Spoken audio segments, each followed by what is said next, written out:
दर्शकों, आज हम बात करेंगे कन्या राशि व कन्या लग्न के लोगों के बारे में। कन्या राशि वालों के लिए वर्ष 2022 कैसा रहेगा? कौन से बड़े ग्रहों का राशि परिवर्तन होगा? ग्रहों की राशि परिवर्तन से कौन से क्षेत्रों में क्या बदलाव देखने को मिलेगा? हम बात करेंगे आपके संपूर्ण क्षेत्रों के बारे में, जैसे वर्ष 2022 में आपका स्वास्थ्य कैसा होगा, वर्ष 2022 में धन की स्थिति क्या होगी, कुटुंब परिवार की स्थिति क्या होगी, भाई बहनों से संबंध कैसे रहेंगे, भूमि भवन प्रॉपर्टी मकान वाहन की क्या स्थिति होगी, लाभ मिलेगा या हानि होगी, शिक्षा संतान विवाह योग, वर्ष 2022 में विवाह होगा या नहीं होगा, वैवाहिक जीवन कैसा रहेगा, कंपटीशन नौकरी व्यापार व्यवसाय, इनके बारे में भी हम बात करेंगे। साथ ही साथ यह जानेंगे कि वर्ष 2022 आपके लिए लाभदायक है या सामान्य है या हानि है। संपूर्ण क्षेत्रों के बारे में विस्तार से हम चर्चा करेंगे। तो आइए सर्वप्रथम बात करेंगे वर्ष 2022 में कौन कौन से बड़े ग्रहों का राशि परिवर्तन होगा। यह फलादेश चंद्र कुंडली तथा लग्न कुंडली पर आधारित है। यदि आपके पास चंद्र कुंडली नहीं है, लग्न कुंडली नहीं है, तो नाम राशि पर भी अप्लाई कर सकते हैं। वर्ष 2022 में 4 ग्रहों का राशि परिवर्तन होगा, जो कि बड़े ग्रह हैं। वैसे तो हर महीने ग्रहों का राशि परिवर्तन होता है, लेकिन जो बड़े ग्रह होते हैं उनका राशि परिवर्तन 1 वर्ष में होता है, 1.5 वर्ष में होता है, 2.5 वर्ष में होता है। तो अप्रैल के महीने में चारों ग्रहों का राशि परिवर्तन होगा। तो ऐसे में वर्ष 2022 कन्या राशि वालों के लिए, कन्या लग्न वालों के लिए कैसा रहने वाला है, कौन से क्षेत्रों में ग्रहों का सबसे ज्यादा फोकस होगा, क्या प्रभाव डालेंगे, इसी पर आज हम चर्चा करेंगे। 4 ग्रहों का जो राशि परिवर्तन होगा वो अप्रैल महीने में होगा। 13 अप्रैल को गुरु का राशि परिवर्तन होगा। 13 अप्रैल को गुरु का मीन राशि में गोचर होगा, जो कि 13 अप्रैल के पहले गुरु जो है कुंभ राशि में गोचर कर रहे थे। कुंभ राशि में गोचर कर रहे थे, तो कुंभ राशि को छोड़कर, शनि की राशि को छोड़कर अपनी राशि मीन राशि में गोचर करेंगे। तो ऐसे में जो है यहां पर हंस नामक राजयोग का भी निर्माण करेंगे। कन्या राशि वालों के लिए यश मान सम्मान के लिए यह राजयोग बहुत अच्छा माना जाता है। आर्थिक स्थिति के लिए बहुत अच्छा है, वैवाहिक जीवन के लिए बहुत अच्छा है, विवाह का योग बनाएगा और वही धन की स्थिति में वृद्धि करने का काम करता है। सप्तम भाव में गुरु का गोचर बहुत अच्छा माना जाता है गोचर के अनुसार से। इस कारण से वैवाहिक जीवन, विवाह का योग, धन संतान, इनका योग बनाता है और इन क्षेत्रों में वृद्धि करने का काम करेगा।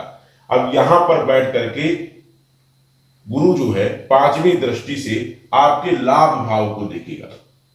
लाभ भाव को देखेगा तो लाभ में वृद्धि करने का काम करेगा, कई सारे स्रोत पैदा कर देगा, धन के लिए, आय के लिए, लाभ के लिए। तो मन की इच्छाओं को पूर्ति करने का काम भी गुरु करने वाला है।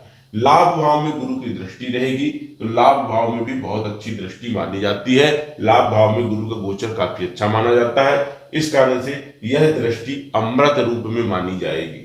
मन की इच्छाओं की पूर्ति होगी। आप भूमि भवन प्रॉपर्टी मकान कुछ भी आप क्रय कर सकते हैं, आपको लाभ मिलेगा। गुरु सप्तम भाव में बैठ करके सप्तम दृष्टि से आपके लगन भाव को देखेंगे। लगन भाव को देखेंगे तो स्वास्थ्य से संबंधित जो भी समस्याएं चल रही थी वो दूर हो जाएंगी।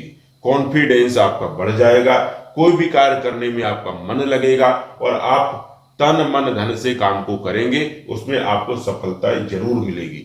साथ ही साथ जो आप कर्म करोगे, जो मेहनत करोगे, उसमें आपको यश मिलेगा, मान सम्मान मिलेगा, साथ ही साथ धन भी मिलेगा। आर्थिक स्थिति में सुधार होने के भी हो गए। गुरु यहां पर बैठ करके सप्तम भाव में बैठ करके नवम दृष्टि से यहां पर आपके तृतीय भाव में डालेंगे।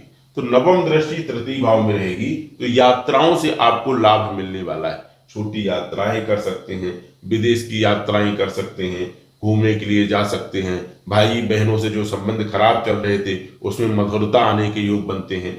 लेकिन ये कब होगा? 13 अप्रैल के बाद होगा। ये स्थितियों में सुधार 13 अप्रैल के बाद होगा। गुरु की यहाँ पर दृष्टि रहेगी, बल पराक्रम में वृद्धि के योग बनेंगे।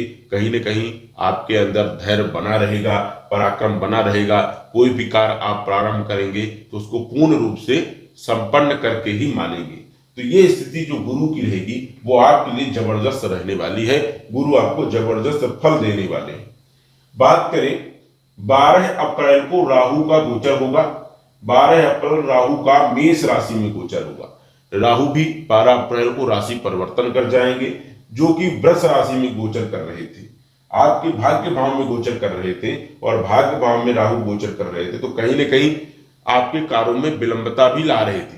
लेकिन अब राहु का अष्टम भाव में गोचर आ जाएगा 12 अप्रैल से।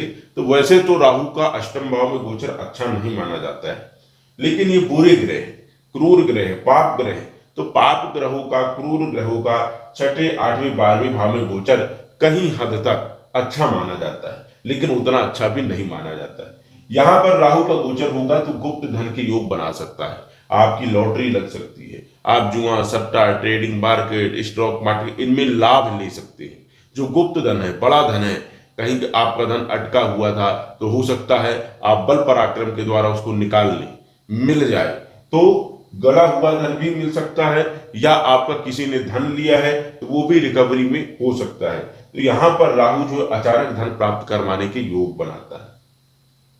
राहु यहां पर बैठ करके पंचम दृष्टि से 1, 2, 3, 4, 5 आपके विदेश भाव को देखेगा, तो विदेश के योग बनाएगा। विदेश की यात्राओं से आपको लाभ मिल सकता है। लेकिन यहां पर एक चीज और ध्यान रखना है कि यहां पर जो है राहु यदि आपकी कुंडली में बुरा है तो जेल के योग भी बना देता है, हॉस्पिटलाइजेशन कर देगा। वही जो है राहु कोर्ट कचहरी के मामलों में भी अटकाने का काम करेगा। कोर्ट कचहरी की भी चक्कर आपको लगाना पड़ सकता है यदि आपकी कुंडली में राहु की स्थिति अच्छी नहीं है। तो अधिक व्यय हो जाएगा, फिजूल का व्यय हो जाएगा, इसलिए यहां पर विशेष ध्यान देने की जरूरत है। राहु यहां पर बैठ करके सप्तम दृष्टि से धन भाव को देखेगा। धन भाव को देखेगा तो धन में वृद्धि तो करेगा, गुप्त धन के योग तो बनाएगा, लेकिन जिस प्रकार धन आएगा उस प्रकार जो है बर्बाद करने का भी काम करेगा। और आपकी वाणी में उग्रता आने के भी योग बनते हैं, क्योंकि यहाँ पर केतु रहेगा तो कहीं न कहीं कटु वाणी के योग बनेंगे। राहु की भी दृष्टि यहाँ पर पड़ रही है, तो कुटुंब परिवार में मतभेद की स्थिति पैदा हो सकती है। वाणी का सही जगह सदुपयोग करें, अन्यथा नुकसान ज्यादा हो सकता है। धन के लिए स्थितियां बनी रहेंगी, धन आय होने लगेगी, आर्थिक स्थिति में कहीं ना कहीं आपको सुधार देखने को मिलेगा। बात करें राहु की जो नवम दृष्टि रहेगी तो सप्तम, अष्टम, नवम आपके सुख भाव में रहेगी। सुख भाव में यहां पर रहने से ऐसे में जो है राजनीति के लिए काफी अच्छा योग बनता है।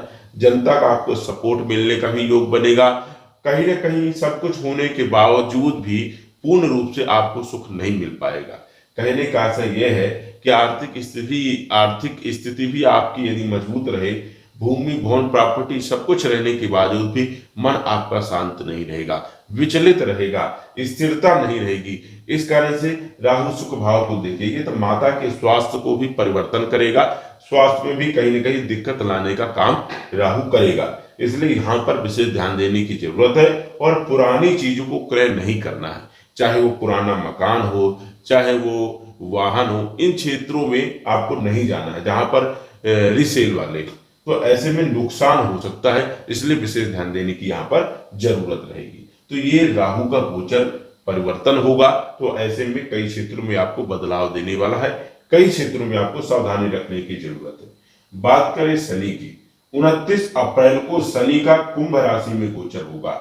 शनि महाराज अभी तक मकर राशि में गोचर कर रहे थे और कन्या लगन के अनुसार से, कन्या राशि के अनुसार से आपके पंचम भाव में गोचर कर रहे थे। तो पंचम भाव में शनि का गोचर उतना अच्छा नहीं माना जाता है, लेकिन जो है 29 अप्रैल से शनि का कुंभ राशि में 6ठे भाव में गोचर होगा। 6ठे भाव में गोचर होगा तो शनि का गोचर 6ठे भाव में काफी अच्छा माना जाता है, क्योंकि शनि तीसरे भाव, 6ठे भाव और लाभ भाव, इन भावों में गोचर काफी अच्छे रहते हैं और बहुत अच्छे परिणाम देते हैं। यदि आपके पास कोई ऋण है या आप ऋण चुका नहीं पा रहे हैं तो ये समय आपके लिए बेहतर रहेगा। ऋण चुकाने के लिए कहीं न कहीं से स्रोत पैदा होंगे, धन आएगा, धन लाभ होगा और ऋण जो है वो आपका चुक जाएगा।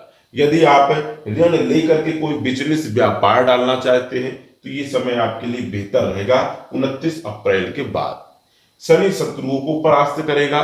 शनि जो है आपके रोगों को दूर करने का काम करेगा, ऋण को समाप्त करने का काम करेगा, कंपटीशन में आपको लाभ देने का काम करेगा। यदि आप अभी तक कंपटीशन दे रहे थे उसमें आपको सफलता नहीं मिल पा रही थी तो शनि यहाँ पर विराजमान होंगे, गोचर करेंगे तो कहीं ना कहीं कंपटीशन में आपको लाभ देंगे। यदि आप निम्न वर्ग का कार्य करते, छोटा मोटा भी काम करते हैं तो ऐसे में जो है बढ़ोतरी की योग बनेंगे, व्यापार में वृद्धि की योग बनेंगे।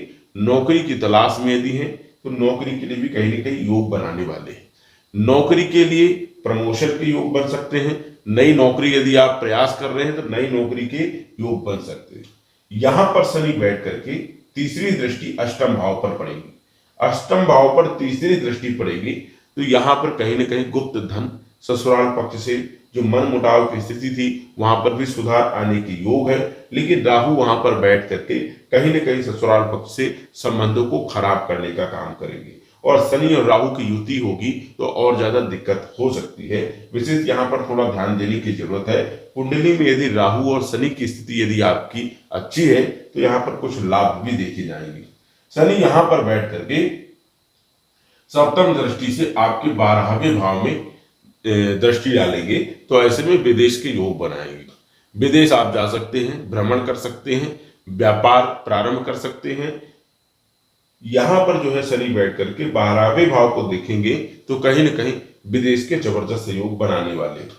यहां पर शनि बैठे हुए हैं और यहां से दसम दृष्टि सप्तम, अष्टम, नवम, दसम आपके पराक्रम भाव में पड़ेगी। पराक्रम भाव में शनि की दृष्टि कहीं ना कहीं आपको लाभ देने वाली है क्योंकि यहां पर भी शनि का गोचर काफी अच्छा माना जाता है। बल पराक्रम में वृद्धि कराने का काम करेंगे शनि महाराज। वही भाई बहनों के संबंधों में मधुरता लाने का काम करेंगे।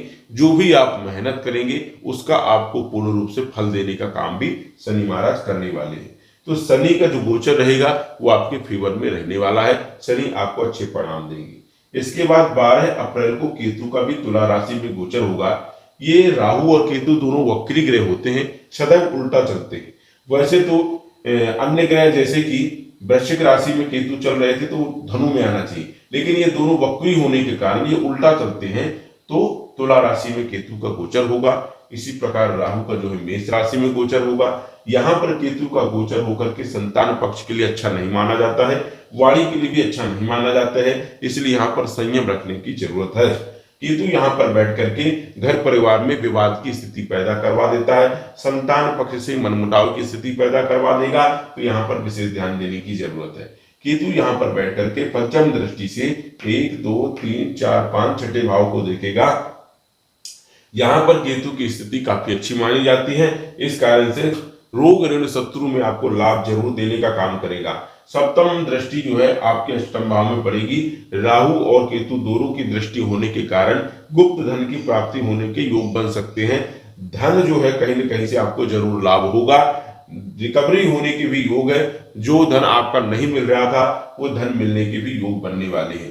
केतु यहाँ पर बैठ करके यहाँ से 9वीं दृष्टि सप्तम, अष्टम, नवम आपके कैरियर भाव को देखेगा, तो कैरियर में कहीं न कहीं वृद्धि के योग बनाएगा। नौकरी में प्रमोशन देने का भी कार्य करता है, व्यापार में भी वृद्धि करने का काम केतु करेगा। तो कैरियर में दृष्टि रहेगी तो कहीं न कहीं कैरियर को सुधारने का काम केतु करने वाला है। वैसे देखा जाए तो ये चारों ग्रह कहीं ना कहीं आपको जरूर लाभ देने वाले हैं। इनका गोचर जो है आपके फेवर में रहने वाला है। अब हम बात कर लेते हैं सभी ग्रहों के बारे में। जनवरी के महीने में वर्ष 2022 में कौन से ग्रहों का कहां पर संबंध बनेगा, कहां पर उनका प्रभाव होगा, क्या स्थिति होगी, क्या लाभ देंगे या हानि देंगे। लगन की यदि बात करें तो वर्ष 2022 में प्रारंभिक महीना जनवरी में यहाँ के मालिक बुध हैं और पंचम भाव में गोचर करेंगे। भूमि, भवन, प्रॉपर्टी, मकान, वाहन सब क्षेत्रों में लाभ देने वाले हैं, क्योंकि शनि बुध जो है आपके लगन भाव के मालिक है, कैरियर के मालिक है, तो इस कारण से कैरियर को अच्छा करेंगे। कैरियर में आपको लाभ देंगे, चाहे आप नौकरी करते हैं चाहे व्यापार करते हैं, और व्यापार के लिए तो काफी अच्छी स्थिति मानी जाती है क्योंकि बुध आपके कैरियर के मालिक है, व्यापार के मालिक है और पंचम भाव में केंद्र त्रिकोण राजयोग बना करके बैठे हैं, इस कारण से व्यापार और नौकरी के लिए जबरदस्त स्थिति रहेगी। स्वास्थ्य में वृद्धि होगी, स्वास्थ्य आपका ठीक ठाक रहेगा, आत्मविश्वास आपका बना रहेगा, इन क्षेत्रों में आपको लाभ मिलने वाला है। तो बुध आपको हर क्षेत्र में लाभ देगा, चाहे आप जो है नौकरी में हो, चाहे व्यापार में हो, चाहे शिक्षा में हो, चाहे संतान में हो, चाहे प्रेम विवाह में हो, चाहे वैवाहिक जीवन में हो, चाहे भूमि भवन प्रॉपर्टी हो, सभी क्षेत्रों में बुध आपको लाभ देने वाला है जनवरी के महीने में। बात करें दूसरे भाव की, तो यहाँ के मालिक शुक्र है। शुक्र का जो गोचर होगा वो आपके जनवरी महीने में सुख भाव में होगा, सुखों में वृद्धि करने का काम करेंगे, लेकिन यहाँ पर सूर्य का भी गोचर रहेगा, तो कहीं ना कहीं यहाँ पर दिक्कत भी रहेगी। सूर्य जैसे यहां से यहां आ जाएंगे, राशि परिवर्तन करेंगे, तो पूर्ण रूप से सुख की प्राप्ति होगी। और शुक्र का गोचर चतुर्थ भाव में अच्छा माना जाता है। भूमि भवन प्रॉपर्टी मकान और वाहन का आपको पूर्ण रूप से सुख मिलेगा। शुक्र यहाँ पर बैठ करके आपके कैरियर को क्षेत्र के देखेंगे, तो यदि आप प्राइवेट नौकरी करते हैं तो उसके लिए बहुत जबरदस्त है। यदि आप स्वयं का कोई कार्य करते हैं तो उसके लिए भी बहुत जबरदस्त है। चाहे आप पत्रकारिता करते हो, चाहे आप कवि हो, चाहे आप लेखक हो, या फिर आप कोई भी ऐसा कार्य करते हैं जो स्वयं के द्वारा निर्माण किया हुआ हो, या कोई कलात्मक वाला काम हो, डिजाइन वाला कार्य हो, फैशन वाला कार्य हो, तो ऐसे क्षेत्रों में शुक्र आपको जबरदस्त लाभ देने वाले हैं। बात करें आपके तृतीय भाव की, तो यहाँ पर मंगल का गोचर रहेगा जनवरी के महीने में। बल पराक्रम में वृद्धि करने वाले हैं, साहस आपका बना रहेगा, कोई भी कार्य करोगे जोश से कार्य करोगे और उसको पूर्ण रूप से सफलता प्राप्त करने का भी काम करोगे। मंगल यहाँ पर बैठ करके चौथी दृष्टि से 1 2 3 4 आपके रोग ऋण शत्रु भाव को देखेगा, तो कहीं ना कहीं जो है ऋण को चुकाने का कार्य करेगा, शत्रुओं को परास्त करने का काम करेगा। तो ये मंगल की जो चौथी दृष्टि है वो आपके लिए बहुत अच्छी रहेगी। मंगल यहाँ पर बैठ करके आपके भाग्य भाव को देखेगा, भाग्य में वृद्धि करने का भी काम करेगा। भाग्य में वृद्धि होगी, पिता के संबंधों में मधुरता आने के योग बनने वाले हैं। अष्टम भाव से मंगल कैरियर के क्षेत्र में देखेगा। यदि आप पुलिस है, फौज है, या फिर आप आर्मी, किसी भी क्षेत्र में, वन विभाग में, इन क्षेत्रों में यदि आप नौकरी की तलाश में हैं तो जनवरी का महीना आपके लिए बहुत अच्छा रहेगा। इन क्षेत्रों पर आप जो है नौकरी के लिए प्रयास कर सकते हैं, कैरियर में आपको लाभ मिलेगा। यहाँ की यदि हम बात करें सुख भाव की, तो यहाँ के मालिक है गुरु, और गुरु का जो गोचर रहेगा वो आपके सप्तम भाव में रहेगा अप्रैल के बाद, 13 अप्रैल के बाद। तो ऐसे में विवाह के योग बनेंगे। वर्ष 2022 में कन्या राशि वालों के लिए विवाह के योग बनने वाले हैं। वैवाहिक जीवन आपका ठीक ठाक रहेगा। पार्टनरशिप के साथ यदि आप व्यापार करते हैं तो उसमें भी आपको लाभ मिलने वाला है, क्योंकि वैवाहिक जीवन सप्तम भाव के मालिक है गुरु, और सप्तम भाव में ही बैठे हैं, तो हंस नामक राजयोग का निर्माण होगा। यश मान सम्मान की प्राप्ति होगी, धन की प्राप्ति होगी, संतान के योग बनेंगे, प्रेम विवाह में सफलता मिलेगी, वैवाहिक जीवन आपका ठीक रहेगा। और भूमि भवन प्रॉपर्टी मकान में भी आपको सुख मिलने के योग बनते हैं। यहाँ के मालिक शनि है और छठे भाव में उनका गोचर रहेगा अप्रैल के बाद। तो ऐसे में जो है शिक्षा, संतान, प्रेम विवाह में आपको लाभ मिलने वाला है। वही यदि आप जो है share market, trading, stock market, गुप्त धन प्राप्त होने के योग भी बनते हैं। शत्रुओं को परास्त करेंगे, क्योंकि शनि यहाँ के मालिक है, तो शत्रुओं को परास्त करेंगे। पुराना ऋण जो आपका बाकी था उसको चुकाने का काम करेंगे। इसके बाद यहाँ के भी स्वामी मंगल है, और मंगल का विराजमान तृतीय भाव में, ये काफी अच्छी स्थिति मानी जाती है। मंगल का गोचर यहाँ पर अच्छा रहेगा। बात करें भाग्य भाव की, तो यहाँ के मालिक है शुक्र। शुक्र चतुर्थ भाव, सुख भाव से संबंध बनाए हैं, केंद्र त्रिकोण राजयोग बना करके, इसलिए आपको पूर्ण सुख मिलने वाला है, भाग्य में वृद्धि होने वाली है। कैरियर के मालिक है आपके बुध, पंचम भाव में गोचर कर रहे हैं केंद्र त्रिकोण राजयोग बना करके, इसलिए कैरियर में आपको सफलता मिलने वाली है, चाहे आप नौकरी कर रहे हो, चाहे आप व्यापार कर रहे हो। भाग्य में यदि देखा जाए तो शनि और बुध की दृष्टि रहेगी, इस कारण से भाग्य से आपको लाभ मिलेगा, लाभ होगा, क्योंकि ये भाव लाभ का है, तो लाभ में वृद्धि होने के योग बनने वाले हैं। व्यय की यदि हम बात करें तो यहाँ के मालिक सूर्य है, चतुर्थ भाव से संबंध बनाए हुए हैं। भोग विलासों में आपका धन खर्च हो सकता है, आप वाहन खरीद सकते हैं, आप मकान खरीद सकते हैं, प्रॉपर्टी खरीद सकते हैं। आपका पैसा इन क्षेत्रों में ज्यादातर लगेगा, और भोग विलासों में आपको सुख की अनुभूति होने वाली है। कुल मिलाकर के यदि हम देखें तो कन्या राशि फल, कन्या लग्न वालों के लिए वर्ष 2022 काफी अच्छा है। बड़े बदलाव लेकर के आएगा, आपको सफलता मिलने वाली है। तो दर्शकों, आज बस इतना ही। धन्यवाद।